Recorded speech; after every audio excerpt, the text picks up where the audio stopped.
On va continuer donc cette série d'auditions avec un nouveau bloc qui est celui qui concerne les sociétés savantes spécialisées d'addictologie, Fédération Addiction, Fédération Française d'Addictologie et Société Française d'Alcoolologie, que nous allons accueillir.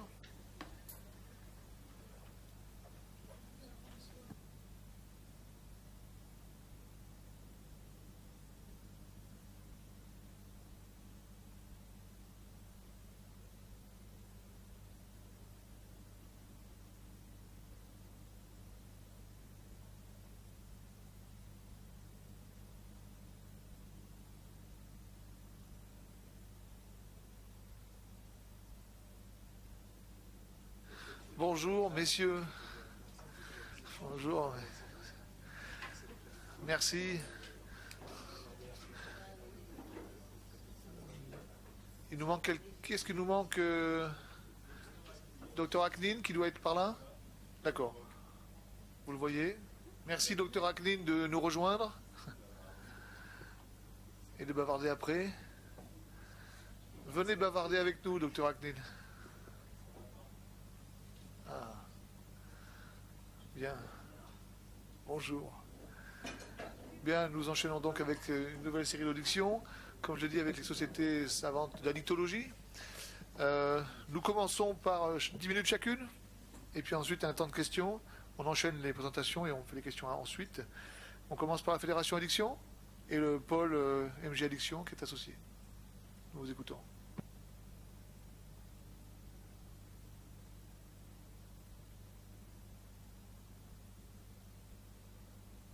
Pardon. Nous remercions tout d'abord la NSM et son directeur, tout particulièrement Dominique Martin, d'avoir créé et convoqué cette commission pour prendre une décision sur un sujet extrêmement sensible et qui fait débat manifestement et qui touche un domaine tout à fait essentiel de la santé publique. Ces auditions ont la particularité de faire entendre la position des associations d'usagers, des services de santé, tout particulièrement ceux qui sont concernés par ce problème, ainsi que la voix des prescripteurs, praticiens, médecins, généralistes, addictologues, psychiatres. Chacun sait ici le poids de l'abus et du trouble de l'usage de l'alcool en santé publique. On estime à environ 89 000 morts par an en France, pour ne citer que ce chiffre. C'est un déterminant majeur de santé, un facteur aggravant des inégalités sociales de santé. Chacun sait également les difficultés dans l'accès aux soins, avec l'écart important qui demeure entre le nombre de personnes qui seraient concernées par une situation justifiant une intervention sanitaire et le nombre de personnes qui seraient touchées par un trouble de l'abus de l'alcool. On estime à environ 10% les gens qui auraient accès aux soins parmi tous ceux qui pourraient en bénéficier. Si d'importants progrès ont pu être réalisés au plan des interventions psychosociales depuis la fin du dogme de l'abstinence, notamment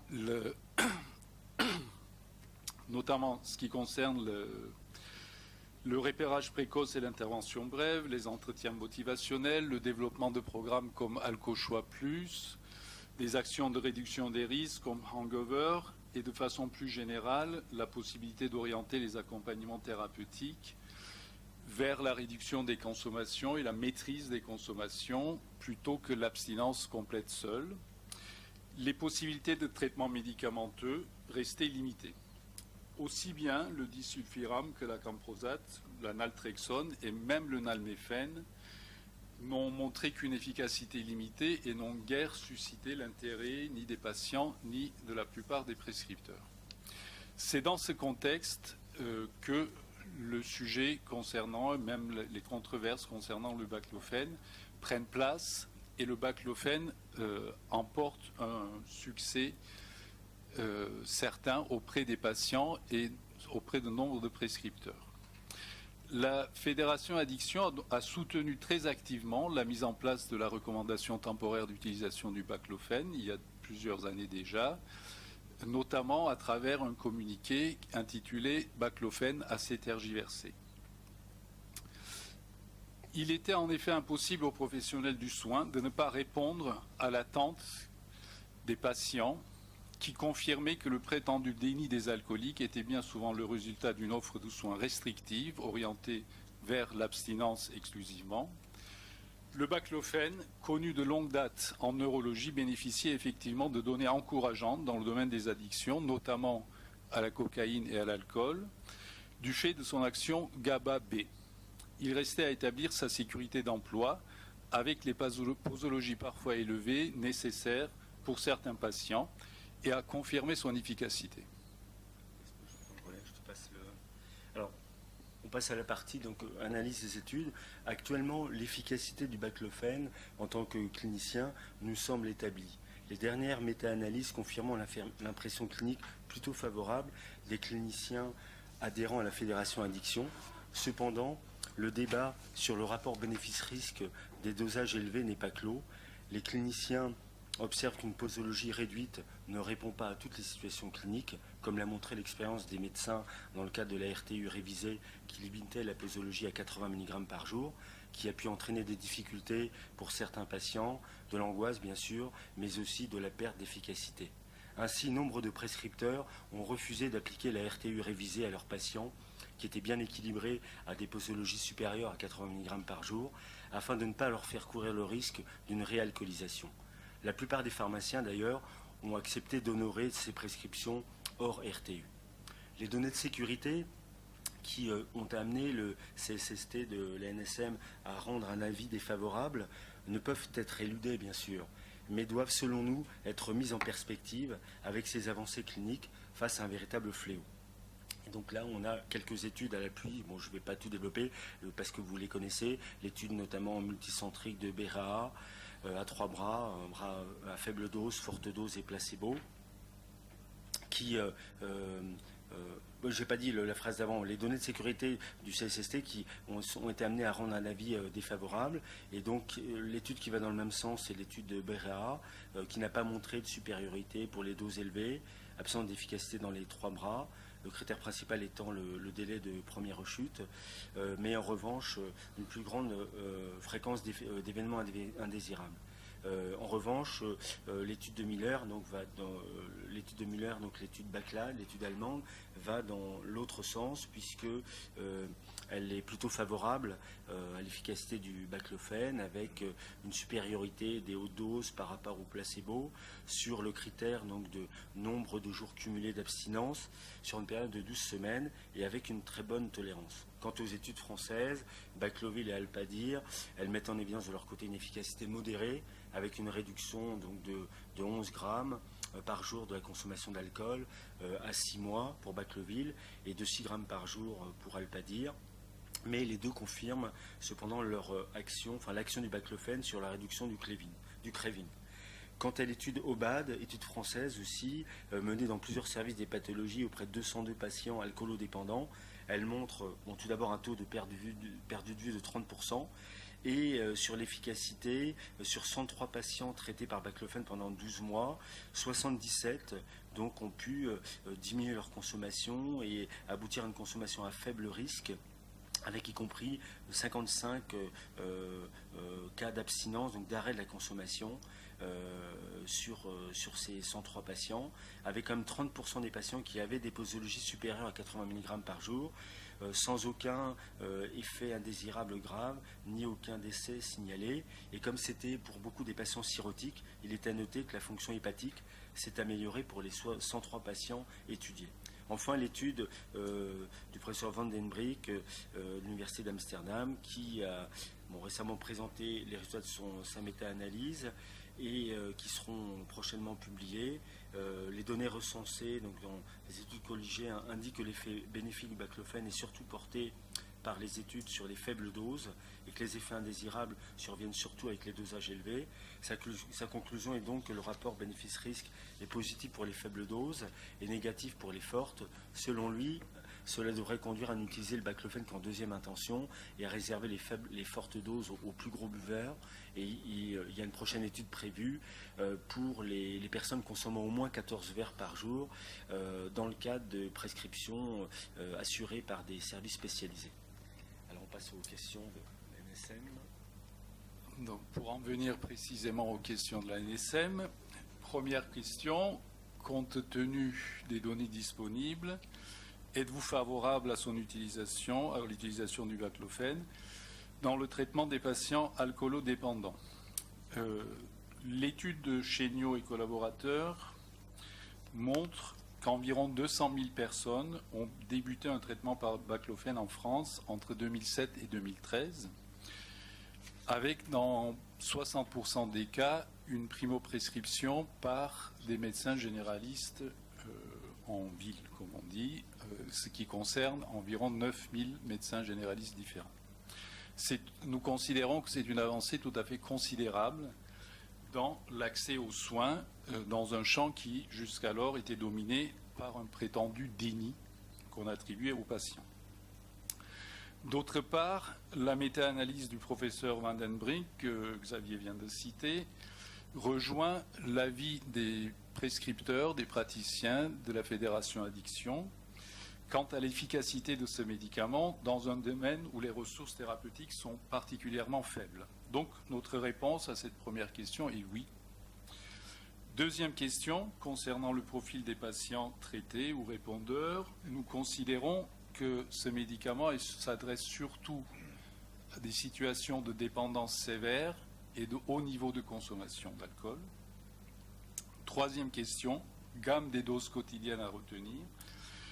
Nous pensons qu'il n'est pas opportun de limiter la posologie à une dose de 80 mg par exemple par jour en soins de premier recours. Nous considérons qu'il vaut mieux ne pas mettre une limite aussi précise et restrictive.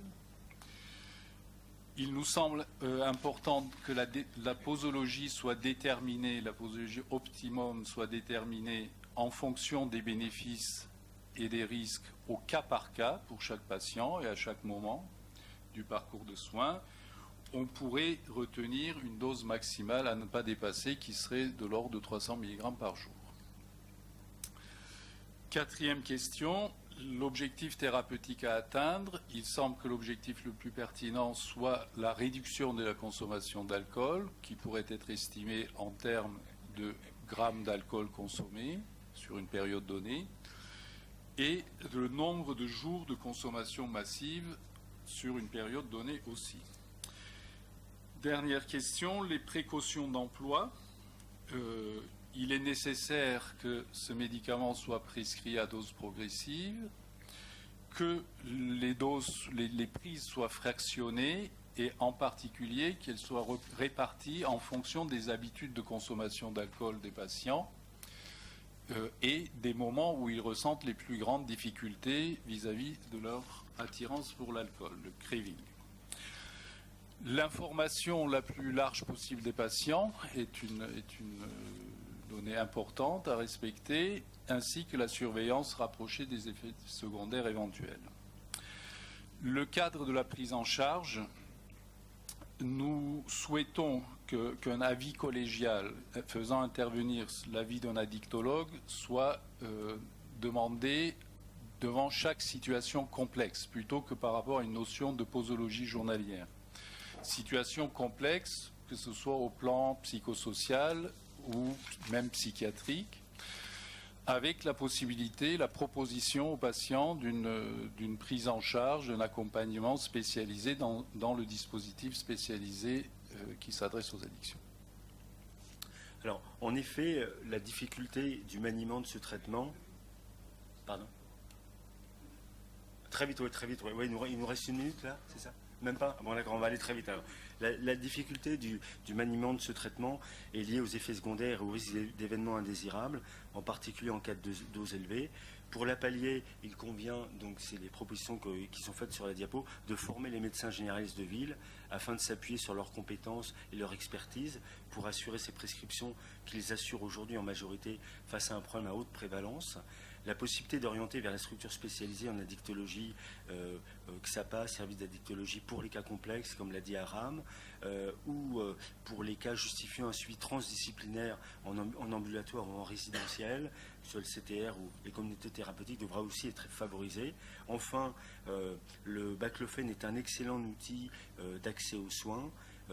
On l'a vu avec l'effet d'enthousiasme qu'il a provoqué, qui a été vecteur de nombreux recours aux soins pour des personnes qui ne trouvaient pas assez d'intérêt thérapeutique dans les outils préexistants et qui n'avaient fait pour beaucoup encore aucune démarche de soins. C'est un médicament pertinent pour réduire le craving et conforter la réduction de la consommation d'alcool, conformément à l'attente de beaucoup de patients, y compris pour ceux qui ne souhaitent pas, a priori, s'engager dans un objectif d'abstinence totale. Il favorise la réduction des risques, donc chez ces personnes qui ne souhaitent pas arrêter, et le maintien de l'abstinence pour celles qui le souhaitent. Il nous semble que dans les pathologies complexes comme le sont les addictions, il est extrêmement important de pouvoir produire une démarche clinique expérimentale rigoureuse qui ne se contente pas d'appliquer des thérapeutiques standardisées, mais qui peut utiliser et adapte les traitements en fonction des effets attendus et observés au cas par cas, et qui s'appuie toujours sur une forte alliance thérapeutique avec les patients, qui demandent leur participation active. Cela semble un levier essentiel du traitement et le baclofen, de par ses modalités de prescription, semble être un médicament qui favorise particulièrement cette alliance thérapeutique avec les patients. Pour les cas complexes, les approches globales, intégratives, transdisciplinaires, qui ne s'appuient pas uniquement à la prescription de médicaments, sont tout à fait importantes et fondamentales. Et pour conclure, nous dirons que autant au plan clinique qu'au plan social, l'intégration de l'expertise des usagers de la santé doit être un élément tout à fait primordial dans les décisions qui vont être prises par l'ANSM. Merci pour votre attention. On continue cette audition avec Dr Benjamin Rolland, qui représente la Fédération française d'addictologie. Et le CUNEA, Collège des universitaires. Et donc universitaire d'addictologie. Merci Monsieur le Président. Est-ce que je peux avoir le... Merci. Voilà, donc à titre personnel, j'ai été aussi un prescripteur, je reste un prescripteur de baclofen, et j'ai été le responsable de 2010 à 2014 du dispositif CAMTEA qui a, en région Hauts-de-France, permis l'accès à plus de 500 patients avant la RTU au baclofen hors AMM à l'époque, qui a permis de colliger un certain nombre de données de cohortes qui a amené à des publications de pharmacovigilance et pharmacoépidémiologie et qui ont essentiellement porté sur la sécurité d'utilisation et l'accès au traitement par baclofen. Et je suis le responsable scientifique de l'étude Baclophone au CHRU de Lille, qui est une étude de pharmacosurveillance téléphonique qui a démarré en 2016 et qui vise à recruter plus de 700 patients. Actuellement, on est à 217 inclusions, suivi pendant 1 an après initiation avec étude systématique de l'imputabilité des événements indésirables chez les patients traités par baclofen pour alcoolodépendance. Mes liens d'intérêt seront affichés, mais je les resignale les principaux. Donc pour Etipharm, j'ai été expert indépendant devant l'IMA et investigateur principal d'une étude PKPD terminée en 2016. Donc qu'est-ce qu'on peut dire sur les pratiques d'usage du baclofen? Certainement des choses qui ont déjà été dites, mais que je rappelle très rapidement. Il y a en fait 2 modes d'utilisation principaux du baclofen en France et à l'international. Un mode d'utilisation qui consiste à utiliser le baclofen en maintien d'abstinence, c'est-à-dire après un sevrage encadré d'alcool à l'hôpital ou en ambulatoire, de démarrer le baclofen et d'accompagner un patient dans une tentative de maintien d'abstinence, c'est-à-dire de maintien d'arrêt d'alcool. La plupart des études qui ont évalué le baclofen utilisent ce schéma, y compris les fortes doses, et j'y reviendrai. La plupart des études portent sur des faibles doses, essentiellement 30 et 60 mg. Je parle d'utilisation italienne du baclofen, puisque ce mode d'utilisation en maintien d'abstinence est né à Rome avec l'équipe de Giovanni Addolorato au début des années 2000.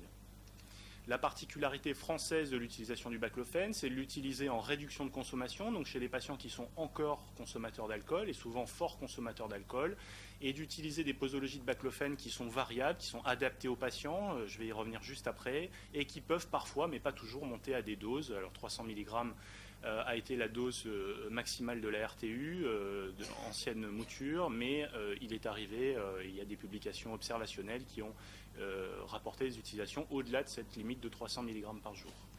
Dans cette utilisation française, l'objectif idéal, c'est l'arrêt de consommation ou l'atteinte d'une consommation stable dite à faible risque, c'est-à-dire en dessous des critères OMS, ou à défaut, un objectif intermédiaire de réduction des risques et des dommages, c'est-à-dire de baisser le niveau moyen de consommation de manière stable pour réduire les conséquences de la consommation moyenne d'alcool chez le patient.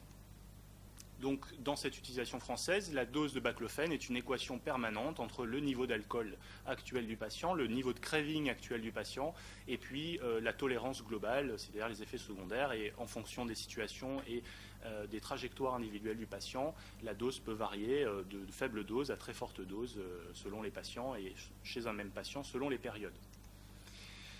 Une particularité sur laquelle je me permets d'insister, c'est que les fortes doses de baclofène sont utilisées par définition chez les patients qui sont encore forts consommateurs d'alcool, puisque justement le fait de monter la dose signifie qu'il y a eu une inefficacité ou une efficacité insuffisante des doses antérieures. Donc on tente de monter la dose si la tolérance le permet, pour pouvoir permettre une réduction de la consommation d'alcool, et c'est important pour l'interprétation de beaucoup d'études de sécurité du baclofène en France. Alors quelle est l'évaluation de ces deux types de pratiques? D'abord sur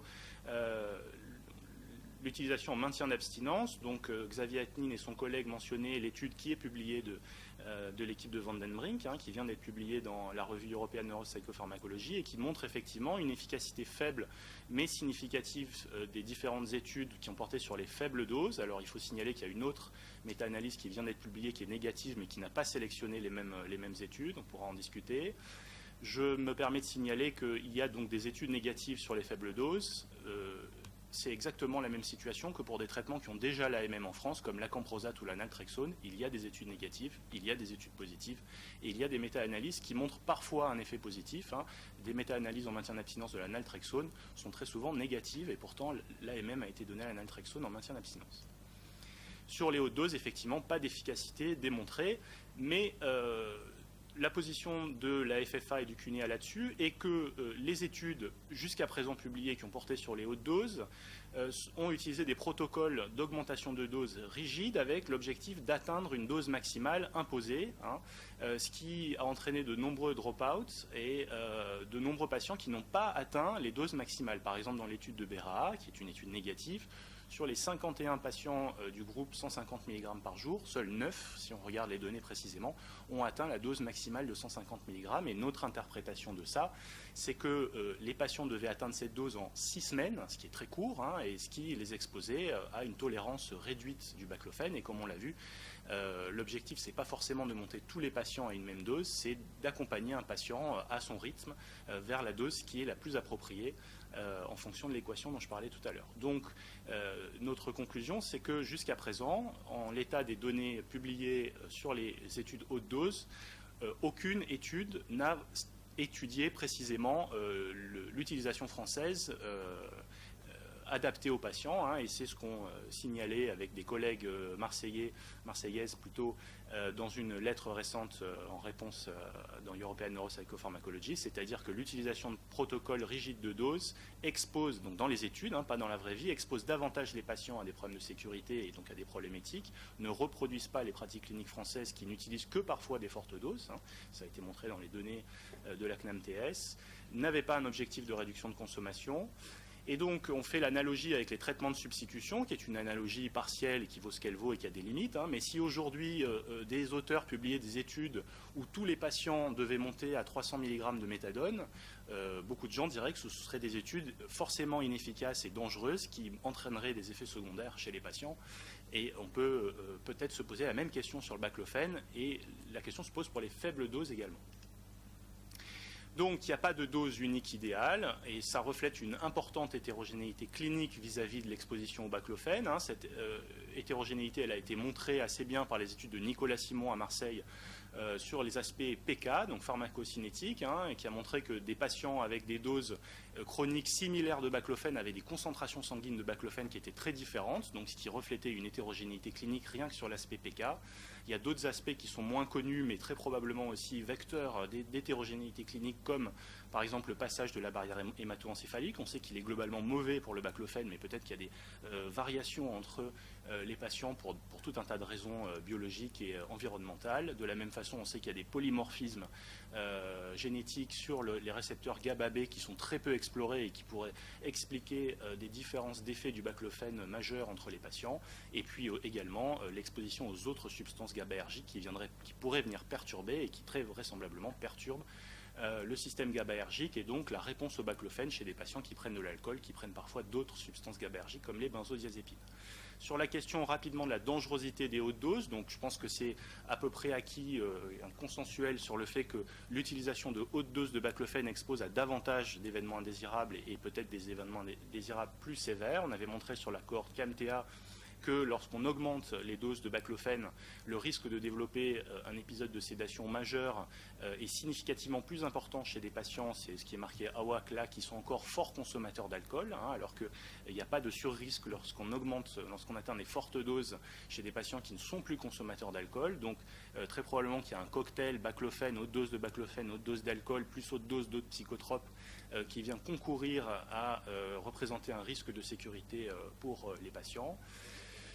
Et puis il y a cette fameuse étude CNAMTS à NSM qui a montré, vous la connaissez tous, un surrisque lié à la dose de mortalité chez les patients traités par baclofène.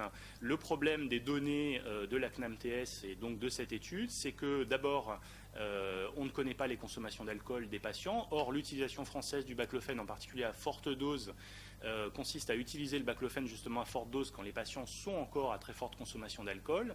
Donc les auteurs de cette étude ne sont pas, à notre sens, en mesure de démontrer que la mortalité qu'ils observent est due au baclofène et n'est pas due à d'autres facteurs, en particulier le fait que les patients boivent plus. Donc, s'ils montrent que les patients meurent parce qu'ils boivent plus d'alcool, c'est une donnée importante, mais ce n'est pas une donnée qui fondamentalement met en question le baclofène. En tout cas, c'est notre interprétation.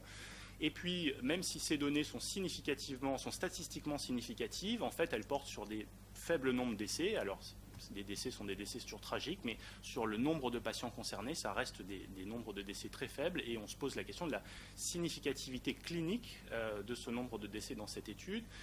Et alors, il y a eu beaucoup de critiques sur ces études, parfois sur la forme des critiques que la FFA et le QNEA ne rejoignent pas sur la forme, mais sur le fond, il n'y a pas eu de réponse très claire donnée à ces critiques. Et en l'état, nous estimons qu'on ne peut pas conclure au vu de ces données CNAMTS que les hautes doses de baclofène sont directement dangereuses pour la vie des patients. On ne peut pas conclure l'inverse non plus. Donc on est ennuyé. Et donc dans le cas de haute dose, j'y viendrai juste après, nous estimons que ce qui est important, c'est l'encadrement strict des patients et le suivi strict des patients. Et donc je rappelle une observation du comité technique de pharmacovigilance de 2013 qui, sur les données de la cohorte CAMTA, donc un encadrement très strict des patients avec une traçabilité des données, montrait un taux d'événements indésirables beaucoup plus faible dans les patients suivis dans cette cohorte avec suivi multidisciplinaire que dans le reste de la France pour les patients traités à haute dose. Donc je conclus en répondant aux principales questions de cette commission. Jusqu'à 80 mg par jour, nous estimons que l'efficacité du baclofène, sinon démontrée au moins, est mise en évidence par la méta-analyse récente de l'équipe de Van den Brink, que globalement, l'ensemble des études portant sur les faibles doses ont montré un niveau de sécurité correct chez les patients traités par baclofène en maintien d'abstinence. Et donc, nous proposons une AMM pour tout prescripteur avec des règles de surveillance classiques. La question qui se pose pour les hautes doses, donc nous estimons qu'on ne peut pas priver certains patients d'un accès aux hautes doses, mais nous sommes bien conscients qu'à l'heure actuelle, l'efficacité n'est pas démontrée ni en maintien d'abstinence ni en réduction de consommation. Nous rappelons que les protocoles des études publiées sont très différents de l'utilisation du baclofène en France et des pratiques empiriques telles qu'elles ont existé depuis 2008. Nous notons les alertes de sécurité, mais en l'état actuel des choses, la dangerosité des hautes doses n'est pas encore clairement démontrée. Et donc, pour maintenir l'accès de certains patients aux hautes doses, nous proposons soit une AMM étagée, c'est-à-dire que dans un certain cadre et dans une certaine organisation, les patients puissent avoir accès aux hautes doses, ou bien qu'une RTU soit maintenue en association avec une AMM à faible dose, ce qui permettrait une prescription par des prescripteurs formés, des dispositifs très cadrés, nominativement identifiés par la NSM, avec des protocoles de surveillance stricts et suivis par les patients, par les prescripteurs, excusez-moi, et le maintien d'un registre, peut-être d'utilisation plus simple que le portail RTU tel qu'il avait été fini, et peut-être avec une implication médico-légale plus importante des prescripteurs qui s'inscriraient dans cette prescription haute dose de baclofène, en attendant peut-être les résultats de l'étude Bacloville, ou alors ce que nous appelons de nos voeux à la FFA et au CUNEA, c'est-à-dire la réalisation d'une étude européenne de bon niveau scientifique, avec des doses adaptées sur le modèle français tel que je les ai présentés, et des études de sécurité, pourquoi pas type baclophone. Je vous remercie. Merci pour cette présentation. Et on termine par le professeur de Mathéis qui représente la Société française d'alcoolologie. 10 minutes, professeur de Mathéis. Oui, merci. Ça va déjà trop vite. Voilà. Alors, je n'ai pas affiché mes liens d'intérêt, mais ils ont été adressés à la NSM et j'ai effectivement des liens d'intérêt avec Ethifarm, en ayant participé aux études Alpadir et Alpad, mais aussi avec les autres laboratoires pharmaceutiques impliqués en addictologie. Alors, qu'en est-il de la première question concernant le fait si nous sommes favorables ou pas à l'utilisation du baclofène dans le traitement des patients alcoolodépendants? La réponse de la Société française d'alcoolologie est oui. Pourquoi? Tout simplement parce qu'actuellement, comme ça a été dit dans les précédentes présentations, il y a un nombre important de patients souffrant d'alcoolodépendance, que ça entraîne un nombre important de décès chaque année, nombreuses pathologies associées, nombreuses hospitalisations, un coût important pour la société, avec en face, voyez, un nombre de soins extrêmement limité, qui ont une efficacité modeste et actuellement peu de sujets qui sont traités, donc il est important de pouvoir avoir un outil supplémentaire. Le seul problème, et ça a été évoqué dans la présentation de Benjamin Rolland, il existe, vous voyez, une discordance importante entre la pratique du terrain et des études cliniques. Je suis moi-même prescripteur de baclofène et très clairement aujourd'hui on voit que c'est un médicament qui rend un service sur le terrain, mais il est mal évalué. On évalue plus aujourd'hui les effets indésirables finalement que les bénéfices thérapeutiques. Il y a un rapport défavorable effectivement, notamment concernant sa dangerosité, mais on va y revenir. Il y a un point qui a été évoqué par Benjamin Rolland, c'est effectivement le cadre de prescription, les modalités de prescription et la façon dont le médicament est suivi, le patient est suivi. Une discordance aujourd'hui qui fait que nous sommes ici et qui doit être donc constructive et doit nous permettre de poser les bonnes questions.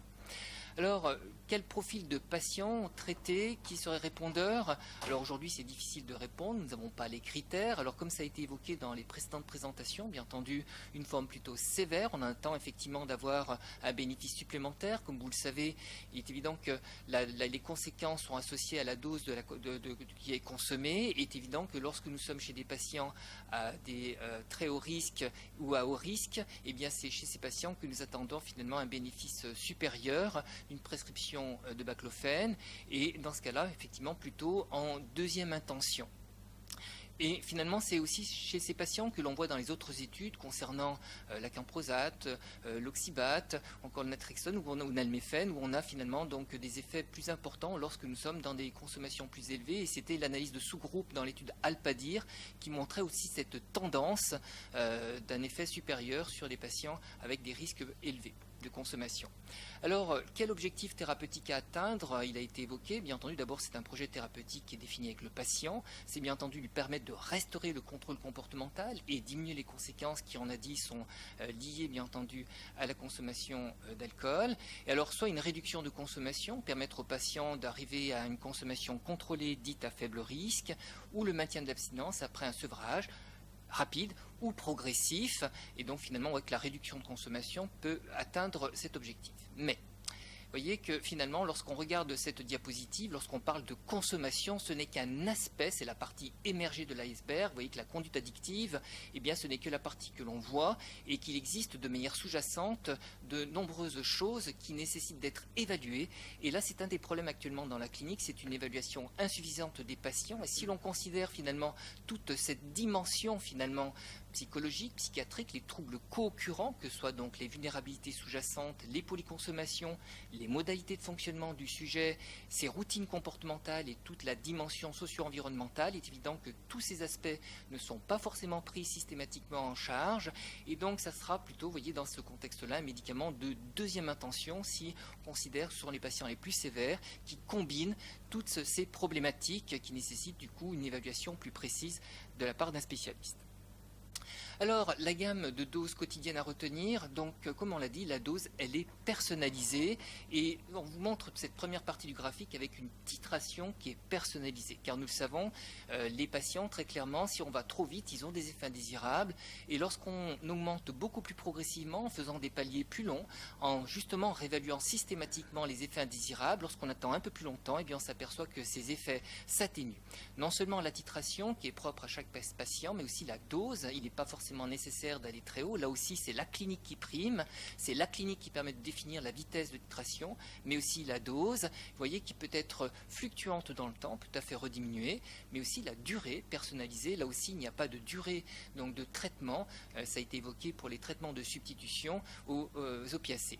Et puis, quelle dose maximale? Alors, évidemment, à un moment donné, il faut mettre une limite, et c'est vrai que 300 mg par jour, puisque ça correspond à un élément donc, qui est aujourd'hui bien présent dans les esprits, eh bien, ça permet aussi de mettre une limite, car là aussi, si on doit monter trop haut, on peut se poser la question de la pertinence de la stratégie. Est-ce que finalement, il faut augmenter pour obtenir un effet, ou est-ce que finalement, ce n'est pas forcément la bonne stratégie, ou elle doit être complémentaire d'une autre, et toujours se poser, bien entendu, la balance bénéfice-risque chez ces patients. C'est évident que lorsqu'il n'y a pas d'effet indésirable et qu'on a un bénéfice et que ce bénéfice continue à augmenter en augmentant la dose, évidemment que c'est pertinent de poursuivre.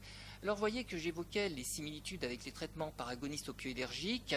Vous voyez, on retrouve notamment les éléments de craving, bien entendu la dose qui n'a pas de plafond pour la méthadone, la durée aussi longtemps que nécessaire, mais ça sert à quoi? Ça sert tout simplement à permettre aux patients de faire une sorte de réadaptation psychosociale, mettre de côté la conduite addictive pour mettre en place des nouvelles stratégies de fonctionnement différentes. Et il y a quand même de grosses différences. Effectivement, ça a été évoqué, buprenorphine, méthadone ont une longue durée d'action, et puis bien entendu le craving, qui on le sait, sont deux éléments importants. En effet, voilà, au-delà de la dose du baclofène, c'est sa distribution qui est importante, les horaires de consommation, ça a été évoqué, et bien entendu le craving.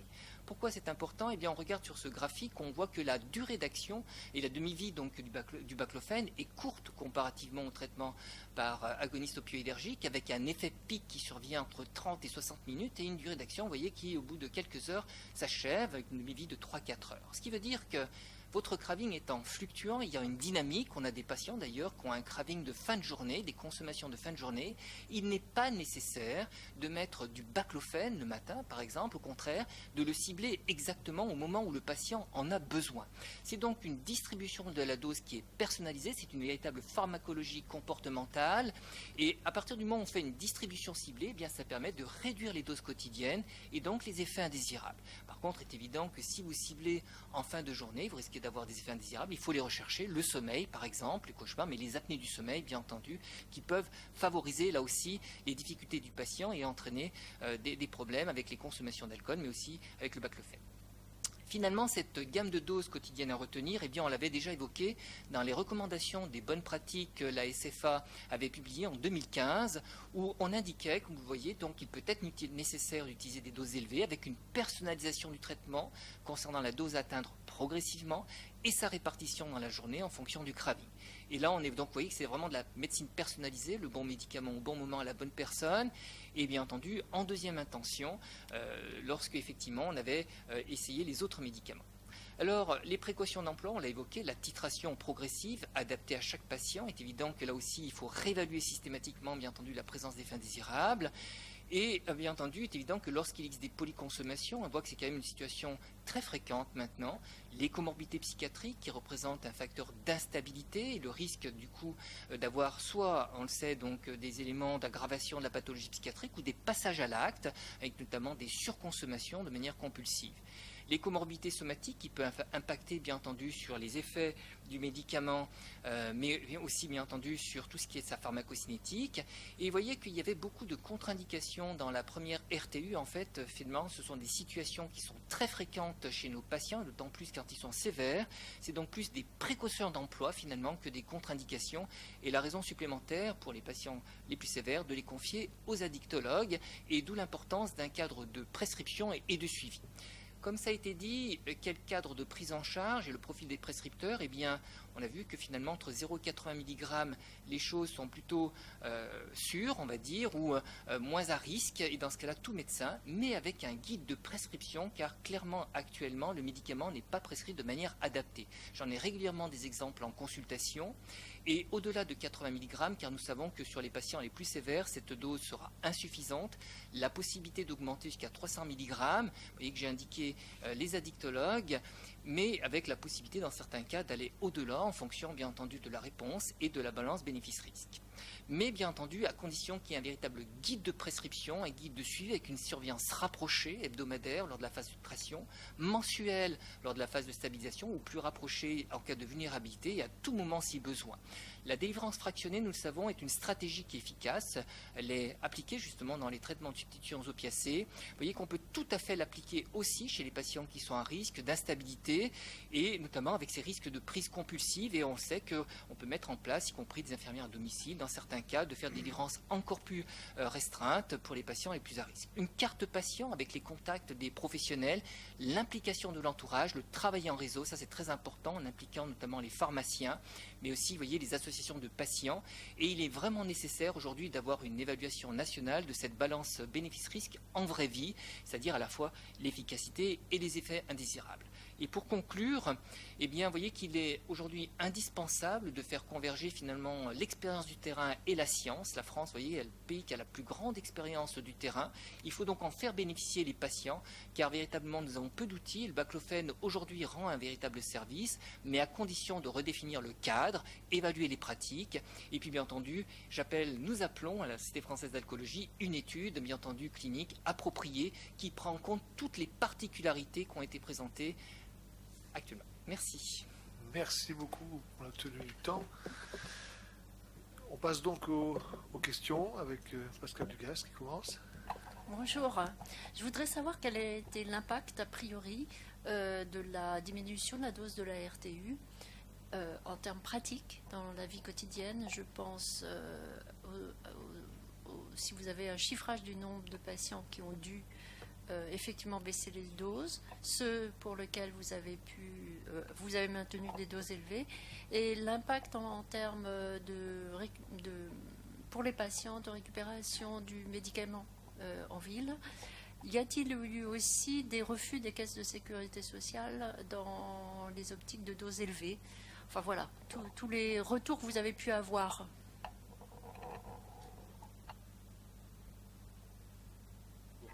Des statistiques. Ce qu'on peut dire en termes pratiques, c'est que comme cette diminution, cette RTU révisée est arrivée de manière brutale en plein été, on s'est trouvé confronté, et l'ensemble des médecins prescripteurs de baclofène a effectivement voir avec les patients comment on procédait, puisque les deux finalement se retrouvaient confrontés à cette contrainte, et dans la plupart des cas, on a décidé d'un commun accord avec le patient de ne pas diminuer, parce que d'abord le patient était très très anxieux de diminuer, et donc ne tenait pas du tout à se voir imposer cette diminution.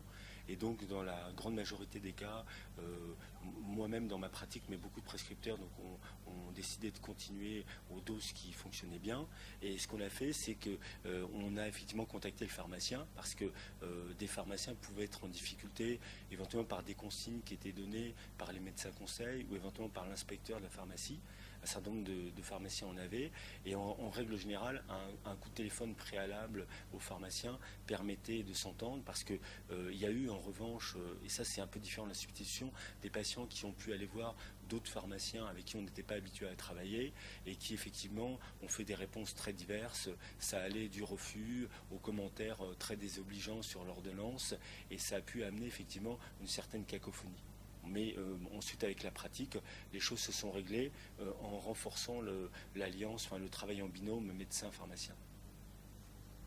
Alors oui, c'était une expérience assez brutale, je vais dire, au début de l'été, où effectivement, un certain nombre de patients donc nous ont alertés de cette impossibilité d'obtenir le baclofène aux doses qui étaient prescrites, et il a fallu intervenir, effectivement, nous sommes intervenus auprès du Conseil de l'Ordre, des pharmaciens y compris, parce que finalement il y avait un refus de non-recevoir d'un certain nombre de pharmacies. Il a fallu négocier, il a fallu discuter avec les pharmacies pour permettre finalement le maintien de la prescription. Nous avons écrit au médecin conseil de l'assurance maladie, qui a été très compréhensive justement par rapport au contexte, et dans la mesure du possible, nous avons maintenu la plupart de nos patients effectivement aux doses qui étaient prescrites.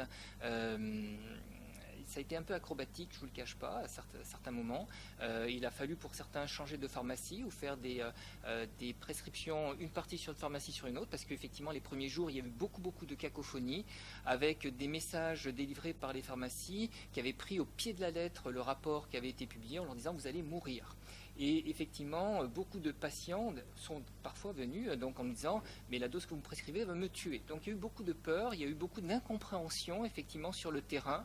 Et on regrette que la mesure qui a été prise n'a pas été suffisamment accompagnée, qu'on n'ait pas été prévenu justement pour accompagner cette mesure.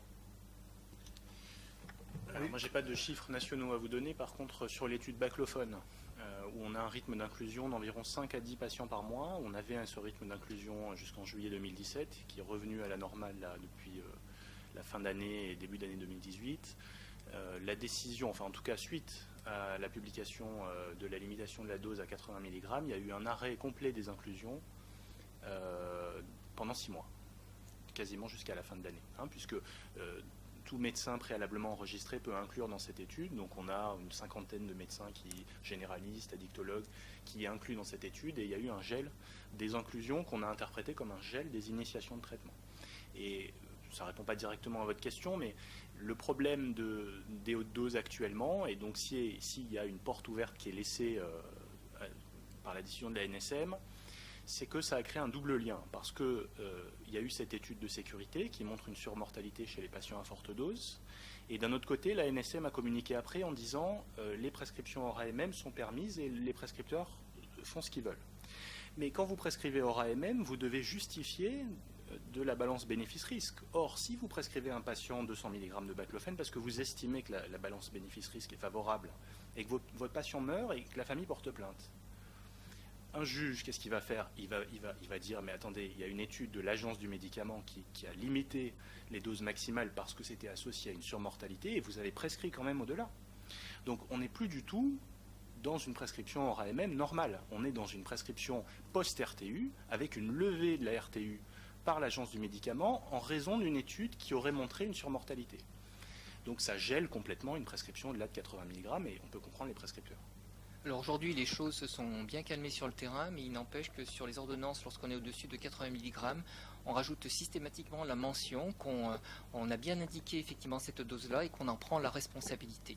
Toutes les pharmacies ne l'acceptent pas, certaines considèrent effectivement à juste titre qu'elles partagent à 50% la responsabilité. Donc du coup, on a encore certaines pharmacies qui freinent par rapport à ces prescriptions. Excusez-moi, par rapport au remboursement, aucun problème donc en fait au niveau des caisses. Répondu à cette question, dans la grande majorité, la quasi-totalité des cas, les prescriptions ont été remboursées, puisqu'il y a des pharmaciens qui avaient mis ça en avant au départ en disant mais ça ne sera pas remboursé au-delà de 80 mg par jour, et qui nous demandaient de faire une deuxième ordonnance. Et donc on l'a fait dans certains cas, et en pratique, même pour les prescriptions à posologie supérieure à 80 mg, ils l'ont passé au remboursement, et à part de très rares cas, ça a été accepté par l'assurance maladie.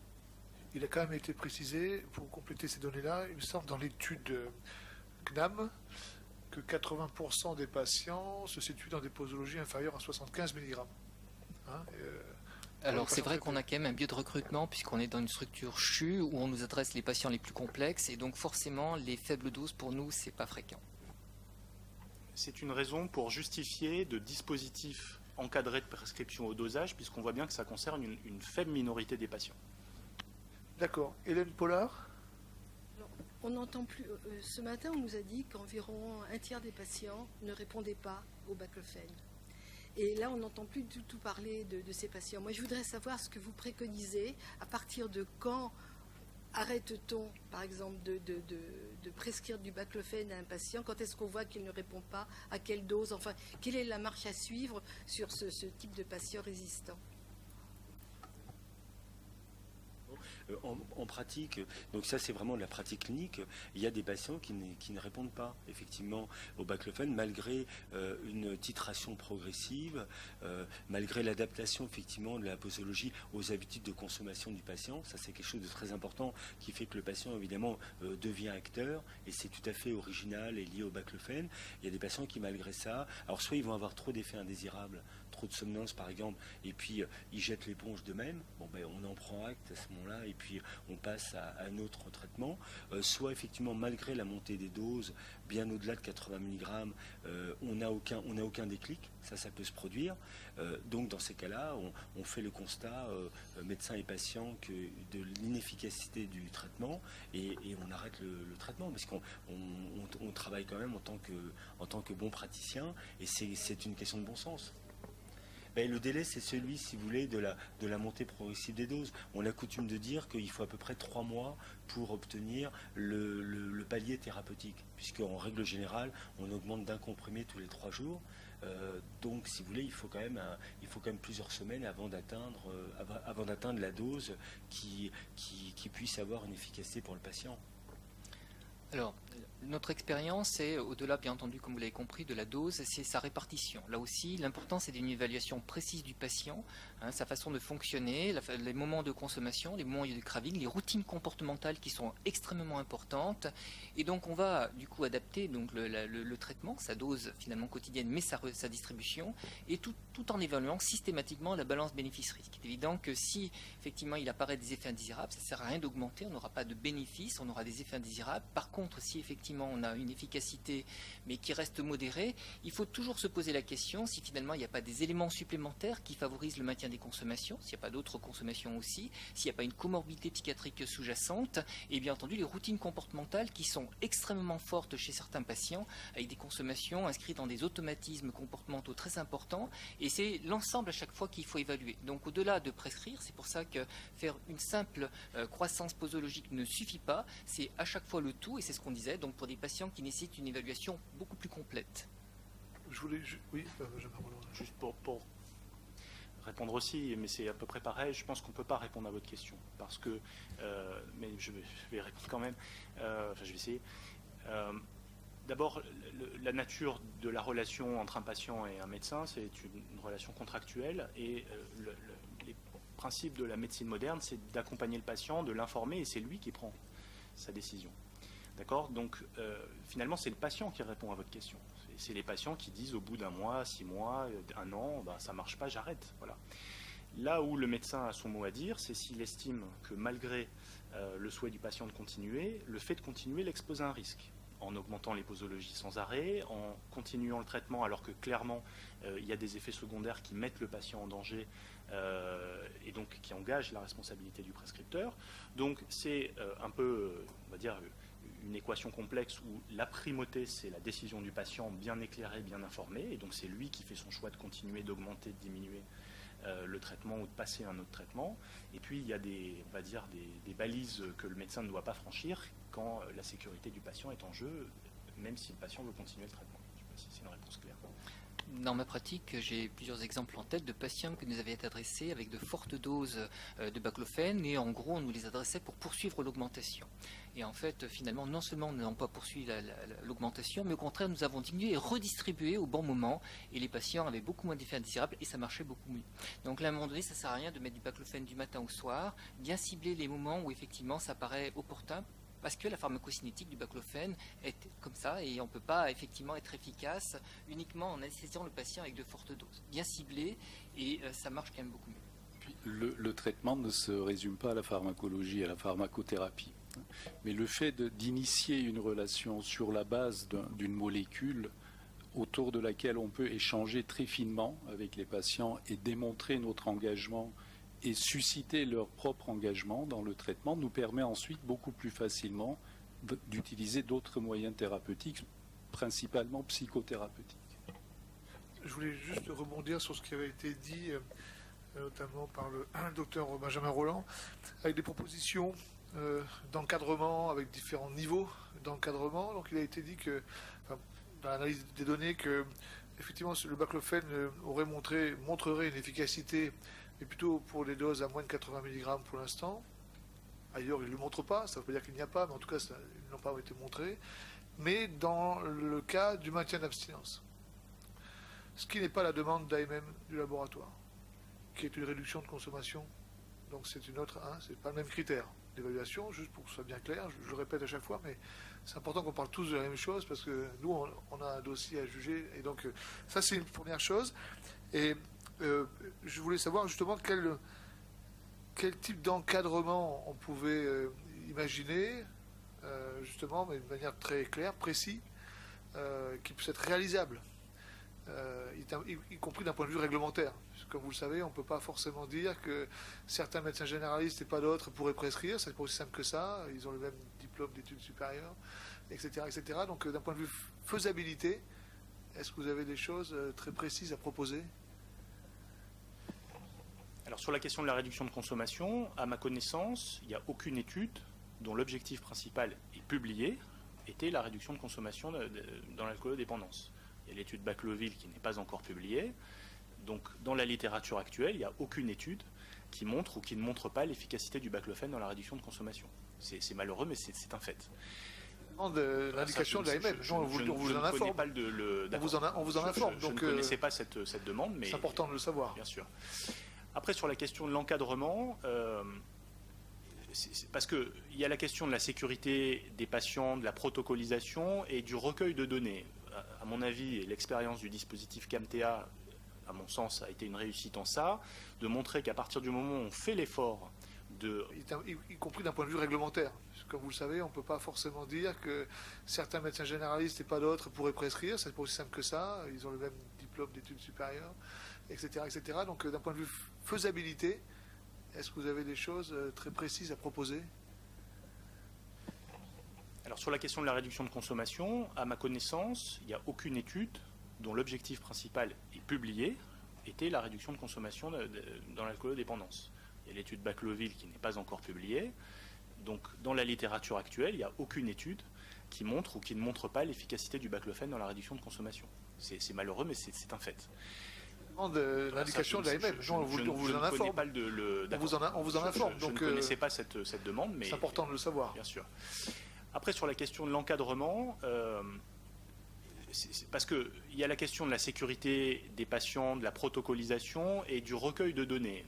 À mon avis, l'expérience du dispositif CAMTEA, à mon sens, a été une réussite en ça, de montrer qu'à partir du moment où on fait l'effort de revoir les patients régulièrement, d'avoir un encadrement multidisciplinaire et un recueil et une traçabilité des données, on améliore la sécurité et on fournit des éléments de sécurité, notamment à l'Agence du médicament.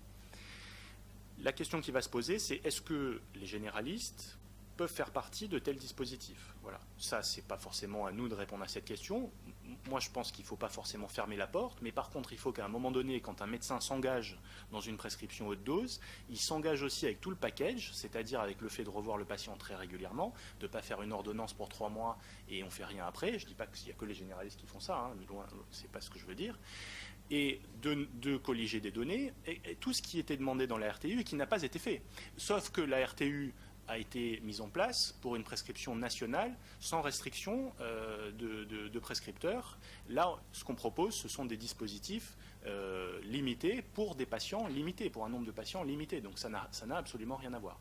Et je veux peut-être anticiper une question sur la poursuite d'une RTU au dosage, parce que normalement une RTU c'est temporaire, en attente d'une AMM.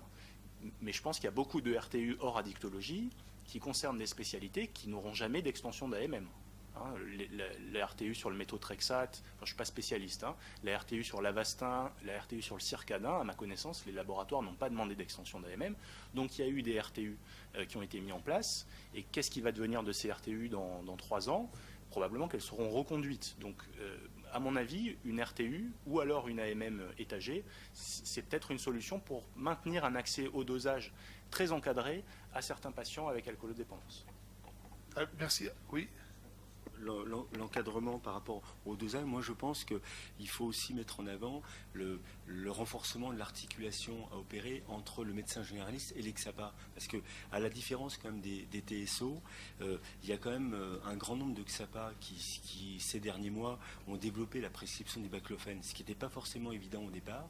Et donc je pense que pour les cas complexes, alors nous on a voulu parler de cas complexes pour ne pas se limiter aux posologies, mais si on intègre les posologies élevées, avec effectivement les comorbidités, je pense que le médecin généraliste, il pourrait tout à fait orienter ces patients-là vers un XAPA ou un service d'addictologie, avec une fluidité du circuit qui est à construire, parce que ce n'est pas toujours le cas, et ça pourrait comme ça permettre d'avoir les deux recours, selon le profil du patient. Et donc il faut réfléchir à définir ce qu'il y a derrière le nom patient complexe. Oui, c'est ça. Ça peut être assez large, ça peut être restrictif, c'est une question importante en tout cas. Oui, tout à fait. Je pense qu'effectivement, il faut définir. Je ne pas réussi à y répondre là, mais en tout cas, voilà. c'est probablement une réflexion à avoir rapidement sur le sujet-là. Et effectivement, si on s'adresse à des doses plus élevées, qui nécessitent une compétence dans l'évaluation du patient, on proposait plutôt donc les addictologues ou les médecins qui ont un diplôme d'addictologie, qui sont cette capacité effectivement de passer du temps aussi. Ça veut dire que c'est pas une consultation courte, mais la possibilité effectivement de passer du temps et aussi, bien entendu, évaluer de manière précise à la fois l'efficacité et les effets indésirables. La difficulté avec l'addictologie, c'est que c'est pas une spécialité type DES, mais c'est un DESC ou une future FS. 56,8 d'efficacité. Alors l'efficacité, je le dis pour notre président, c'était sur la consommation, ce qui correspond à la demande d'AMM. Et dans le groupe placebo, 36,5, ce qui fait une différence absolue de 20,3 avec un risque relatif à 1,56 avec un petit p à 0,04. Ce qui voudrait dire là, j'espère que d'ici demain, on pourra avoir les données un petit peu plus consolidées, parce que là, c'est que 4 diapositives. Mais ça répondrait finalement bien à la question sur est-ce que oui ou non, dans la vraie vie, puisque c'était des patients de la vraie vie, des patients de ville, ça permet de diminuer la consommation. Au vu des présentations de M. Jory dans les congrès internationaux, la réponse serait oui. Alors, on attend tous les résultats et la publication de l'étude de Bacloville, qui va être une étude très importante, je pense, pour l'avenir du baclofène, et puis parce que aussi elle évalue la pratique française d'utilisation du baclofène. Par contre, vous ne pouvez pas vous faire un avis sur une étude avec 4 diapositives.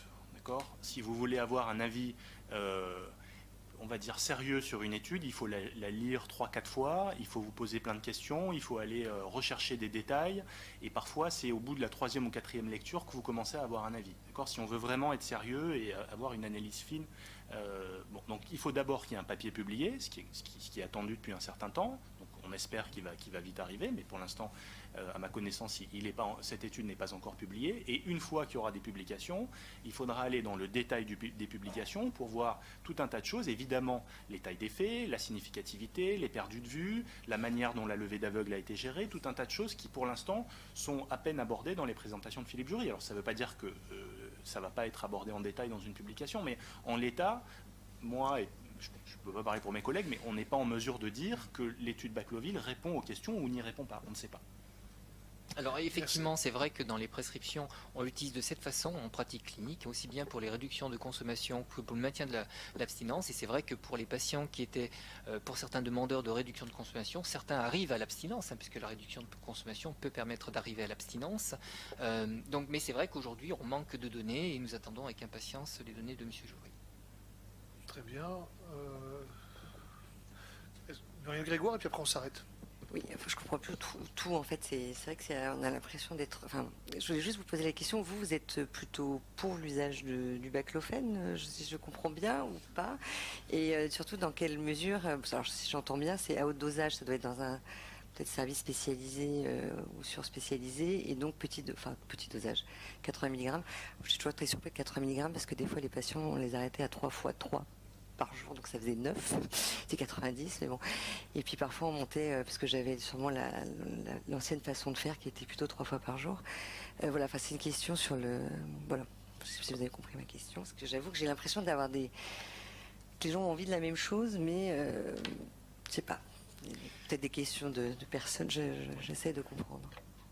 J'espère que vous nous accorderez la subtilité de pouvoir choisir dans un intermédiaire entre pour et contre. D'accord ? C'est une question complexe, sinon on ne se réunirait pas tous ensemble.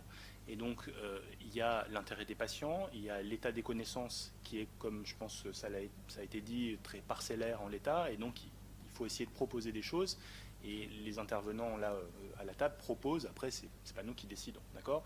Donc, tout l'enjeu, c'est de trouver comment dire, un juste équilibre entre le fait de laisser accès au baclofen aux patients, ce qui, je pense, est partagé par les 4 personnes autour de la table, tout en proposant des prises en charge étagées en fonction de la gestion des doses et de la gestion de la sévérité des patients. Et on voit bien, comme l'a dit Nicolas Autier, que c'est une question qui reste encore en grande partie à résoudre. Bon. Donc, moi, à titre personnel, si vous me demandez si je suis pour ou contre l'utilisation du baclofen, jamais je vous dirais que je suis contre, puisque j'ai prescrit énormément de baclofen, je continue à le faire. Mais après, c'est normal aussi de donner des garanties aux patients pour leur dire on ne va pas vous prescrire n'importe comment, puis on se revoit dans 6 mois, et puis si vous arrive quelque chose, voilà. Donc c'est toujours un compromis à trouver, et c'est cette discussion qu'on a. L'important de laisser effectivement le médecin généraliste commencer, au moins pouvoir initier, est très important. D'abord parce que la problématique est très fréquente et le médecin généraliste reste donc le médecin de premier recours. Il est important effectivement qu'il puisse là aussi implémenter des stratégies différentes, donc permettre de prescrire du 80 mg, oui, mais avec un guide de prescription. Je pense que là c'est important effectivement qu'on revisite là aussi les pratiques et qu'on permette de comprendre la dictologie différemment de ce qu'on a pu effectivement la comprendre auparavant. Et par contre, vous l'avez compris, compte tenu de la balance bénéfice-risque qui est beaucoup plus défavorable à plus forte dose, le réserver pour l'instant à des spécialistes, je dirais, ou des médecins qui ont une formation qui permet justement d'assurer cet encadrement à la fois efficacité et risque. Le médecin généraliste est l'intervenant de premier recours et quelquefois même de dernier recours. Donc nous considérons que ce n'est pas une question de dose qui doit décider de l'orientation des patients, mais plutôt la capacité du médecin généraliste, si c'est lui qui a commencé à initier un traitement, à le poursuivre en fonction de ses compétences et en fonction des effets du traitement. Quelqu'un qui serait par exemple à 90 ou 120 mg par jour, sans effet secondaire notable, avec un résultat satisfaisant, il nous semblerait plutôt inopportun de l'adresser à quelqu'un d'autre alors qu'il y a une relation qui s'est tissée entre le médecin et son patient et qui est aussi un des éléments importants de l'efficacité thérapeutique. On est bien d'accord, il y a des médecins généralistes fortement investis dans la problématique et qui font les choses très bien. Ce n'est pas forcément la généralité, malheureusement. Comme vous le savez, à partir du moment où effectivement on donne l'opportunité de prescrire à beaucoup de personnes, très souvent on a une dégradation de la qualité. Et moi j'ai dans mon expérience clinique en mémoire des situations très problématiques de prescription du baclofen à forte dose par des médecins généralistes. Mais encore une fois, il y a des médecins généralistes qui font très bien leur travail. Aujourd'hui, si on veut effectivement sécuriser la prescription du médicament, je pense qu'il faut se donner des garanties. Dernière réponse de Benjamin Roland et on s'arrête. C'est une question en fait, mais si la condition d'accès à des doses supérieures à, je sais pas, 80, 120, pour les généralistes, la condition de prescription, c'est le recueil des données et un suivi très régulier des patients, est-ce que des généralistes accepteront de jouer ce jeu-là? Parce que c'est ça l'enjeu en fait, c'est d'assurer un cadre et voilà. Il y a déjà un certain nombre de généralistes dont je fais partie qui ont l'habitude de prescrire à des posologies supérieures à 80 mg et qui voient les patients régulièrement.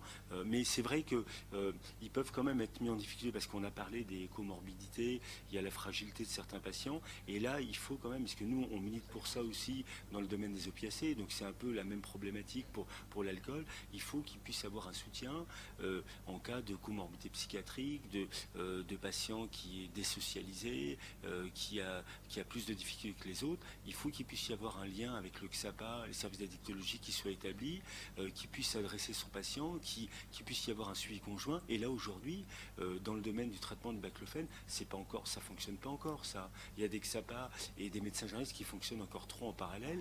Et moi, je pense que l'AMM, c'est sûrement l'occasion de mettre en place ce circuit et ce travail de réseau qui est encore insuffisant. Très bien, merci. Merci beaucoup pour ces échanges et ces présentations. C'est terminé. C'est terminé pour vous. C'est terminé pour vous. Pas pour nous. Nous vous libérons pour pouvoir accueillir la